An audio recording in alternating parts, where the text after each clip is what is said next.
Tempestade de Guerra, Capítulo 30, Parte 2. As horas seguintes passam indistintas num redemoinho de cores e cortesias. Não sou novo às celebrações reais. É fácil entrar no ritmo, participar de um jogo de conversas, falar muito e ao mesmo tempo nada. Minha avó e Julian ficam ao meu lado o tempo todo e formam uma equipe formidável. Ou formariam, se suas intenções não fossem tão óbvias.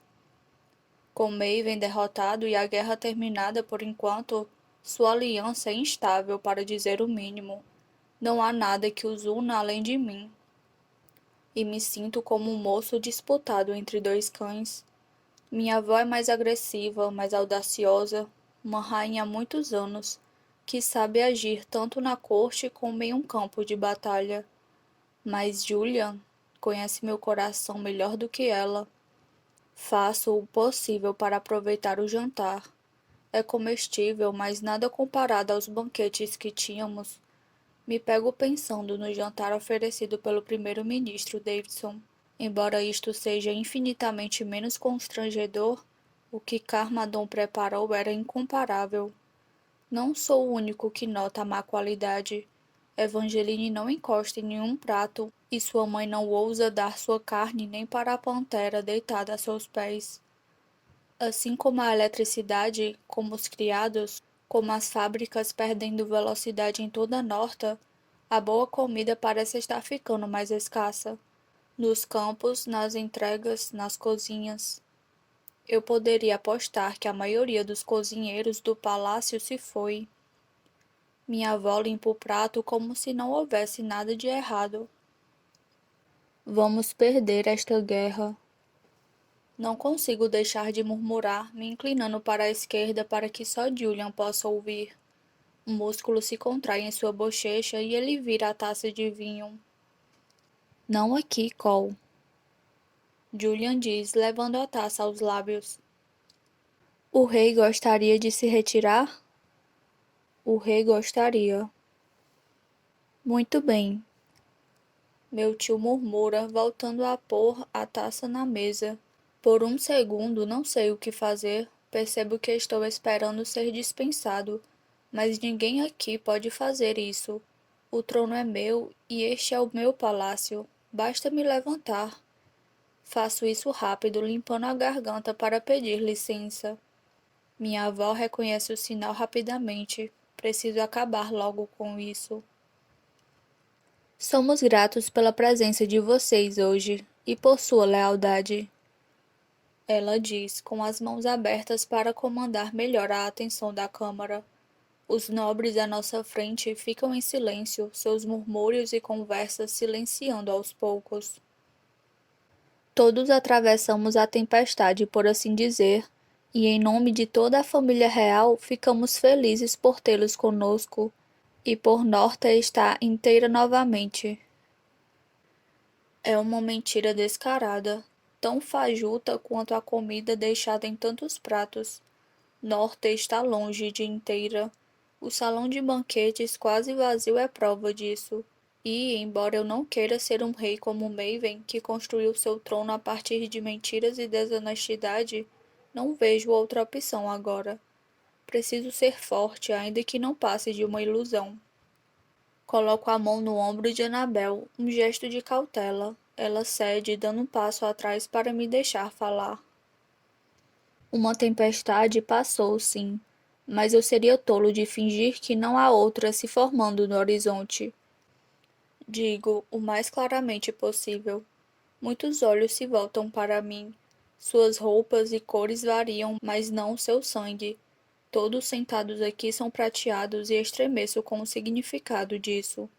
Nossos aliados vermelhos se foram de vez. Quando a guerra recomeçar, estaremos lutando sozinhos. Lakeland não ficará satisfeita atrás de suas fronteiras. Não depois de ter chegado tão perto de dominar Maven através de sua princesa. Alguns dos nobres murmuram e cochicham, me encarando de sua cadeira do outro lado da mesa alta. Seu olhar fixo poderia me perfurar. Quando a tempestade cair, estarei pronto, prometo isso a vocês.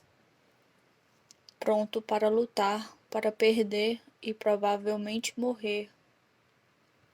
Força e poder! Alguém grita, clamando o velho refrão do meu pai e do pai dele. Um emblema da Norta prateada. Outros ecoam o chamado. Devo fazer o mesmo, mas não consigo. Sei o que essas palavras significam. Sei sobre quem temos força e poder. Minha boca se mantém fechada. Julian vem logo atrás de mim quando escapo do salão utilizando as passagens de serviço em vez dos corredores principais. Minha avó nos segue, seus soldados lerolam formando a retaguarda. Ainda não tenho sentinelas como um rei deve ter, como eu tinha quando eu era príncipe e as coisas ainda funcionavam de acordo.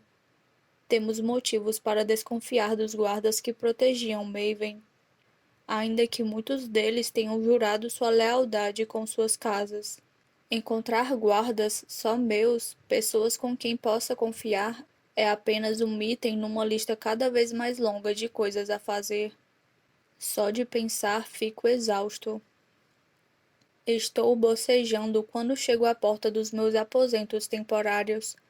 Embora a noite mal tenha caído, ao menos tenho uma boa desculpa para estar cansado. Não é todo dia que se torna rei. A coroa é um lembrete constante. Tanto Annabel como Julian me seguem até a sala de visitas, deixando os guardas no corredor. Detenho minha avó com um olhar. Gostaria de conversar com Julian. Tento fazer soar como uma ordem. Eu não deveria ter que pedir permissão para conversar com um dos meus conselheiros mais próximos a sós. Ainda assim, me sinto hesitante e minha voz sai de acordo. Seu rosto se fecha. Ela se sente afrontada, magoada até, ferida. Será breve, acrescento, tentando desfazer o mal. Ao lado dela, Julia entrelaça as mãos, seu rosto inexpressivo. Ela se empertiga. Claro, majestade. Annabel murmura, baixando a cabeça. Seu cabelo cor de ferro reflete as luzes como um clarão de aço. Vou deixá-los a sós. Minha avó dá meia volta com suas roupas flamejantes sem dizer outra palavra. Cerro o punho para não estender o braço. É difícil equilibrar o amor da família e as necessidades de um reino. A porta se fecha atrás dela, mais abrupta do que o necessário. Me crispo com o som. Julia não perde tempo, abrindo a boca antes mesmo de sentar no enorme sofá. Me preparo para o sermão inevitável. Você não deveria falar assim em público, Cole. Vamos perder esta guerra. Ele não está errado, fecho a cara mesmo assim, indo até as janelas arqueadas que dão para a ponte de Erkion, o rio e o horizonte salpicado de estrelas ao fundo. Também há menos navios do que deveria, menos comércio, menos viagens. Acabei de ser coroado e meu reino já está com os dias contados. Mal imagino o que pode acontecer com os cidadãos, caso o resto venha abaixo. Encosto a mão no vidro, ele embaça com o vapor sob meu toque. Não temos homens para rechaçar uma invasão. Seu decreto reduz nossas forças em 60%, se os relatórios estiverem corretos. A maioria dos soldados vermelhos saiu do exército, principalmente os recrutas mais novos. Os que ficaram são experientes, pelo menos. Ele diz. Mas escassos demais. Murmuro. Há hostilidade na fronteira de Lakeland, sem mencionar Piedmont ao sul. Estamos cercados e em menor número. E com o outono chegando, que colheita podemos esperar sem agricultores? Como podemos disparar armas se ninguém está fabricando as balas? Meu tio esfrega o queixo enquanto me observa. Você está arrependido dos decretos? Ele é uma das duas únicas pessoas a quem eu admitiria isso. Sim, foi a decisão certa.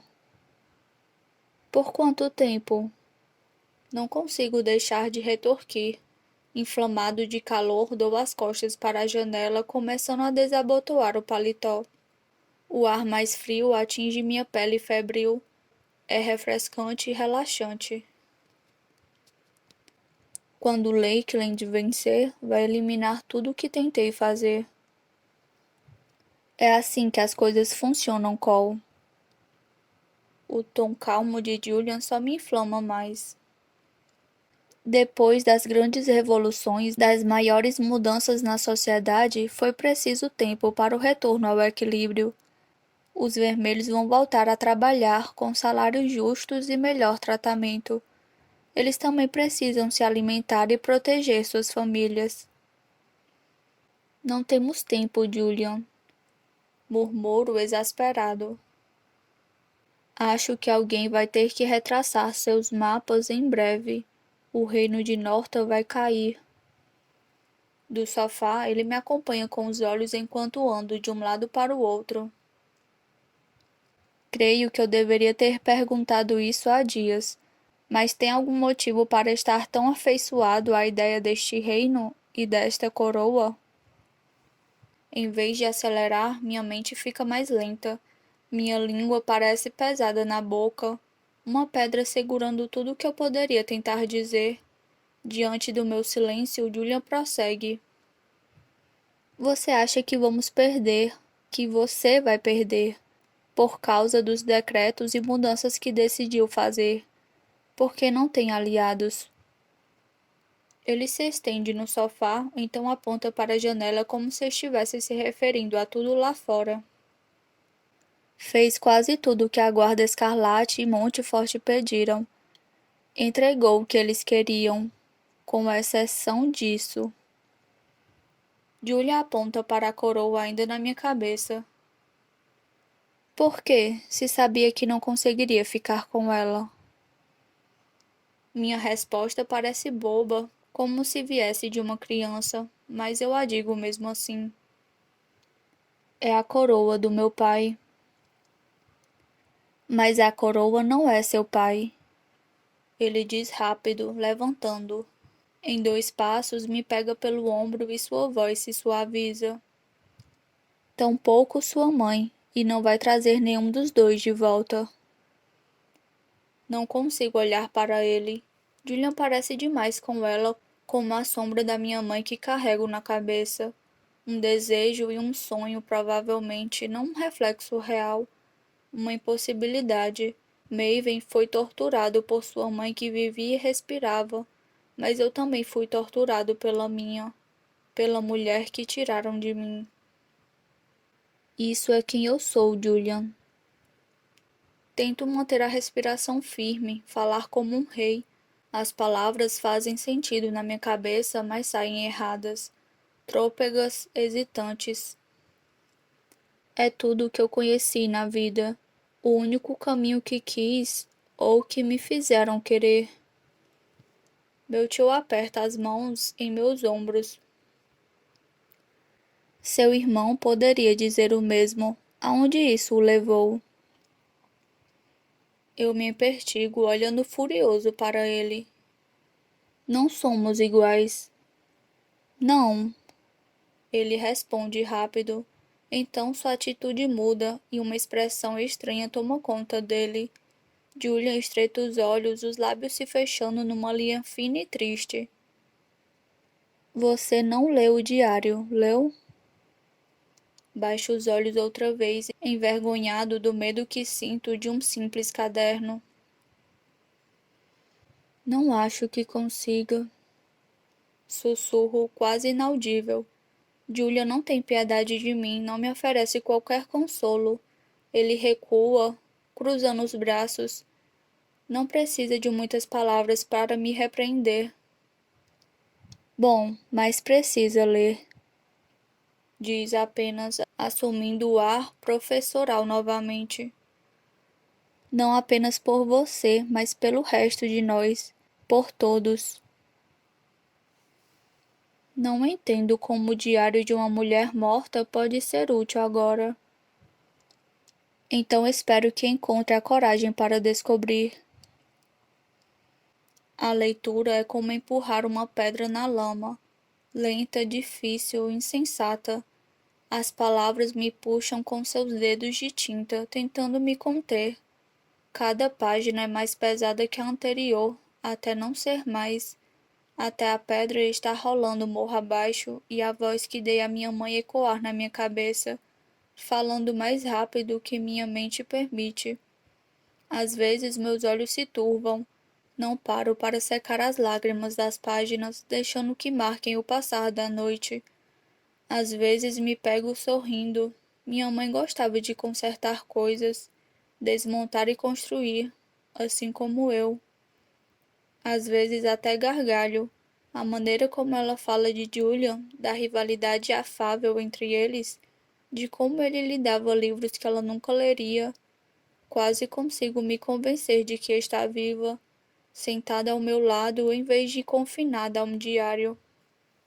Mas o que mais sinto é uma dor profunda, uma vontade forte, tristeza, pesar. Minha mãe tinha seus próprios demônios, como todos nós, suas próprias dores, que começaram muito antes de se tornar rainha, antes de casar com meu pai e se tornar um alvo. Os registros vão se tornando mais espaçados com o tempo, com as mudanças na vida dela. Há apenas algumas páginas dedicadas a mim. Ele não será um soldado, pelo menos isso tenho que fazer por ele. Há muito tempo, filhos e filhas da casa Calori são combatentes. Há muito tempo este país tem apenas reis guerreiros. Há muito tempo estamos em guerra nas fronteiras e também aqui dentro. Talvez seja um crime escrever coisas assim, mas sou rainha. Sou a rainha. Posso dizer e escrever o que penso. Os Calori são filhos do fogo, tão fortes e destrutivos quanto suas chamas. Mas Cole não será como os que vieram antes dele. O fogo pode destruir, pode matar, mas também pode criar. A floresta queimada no verão estará verde na primavera. Melhor e mais forte do que antes. As chamas de Cole vão construir, vão criar raízes sobre as cinzas da guerra. As armas silenciarão, a fumaça esvanecerá, e os soldados, tanto vermelhos como os prateados, voltarão para casa. 100 anos de guerra e meu filho trará a paz. Ele não morrerá lutando, não morrerá, não morrerá. Passo os dedos pelas letras, sentindo a pressão de uma caneta distante. Essa caligrafia não é dela, mas de Julian. Os verdadeiros diários de minha mãe foram destruídos por Elara Merandos, mas meu tio conseguiu preservar algo antes de desaparecerem. Copiou cada letra meticulosamente. Quase criou um buraco na página ao escrever estas palavras. E certamente criou um buraco em mim.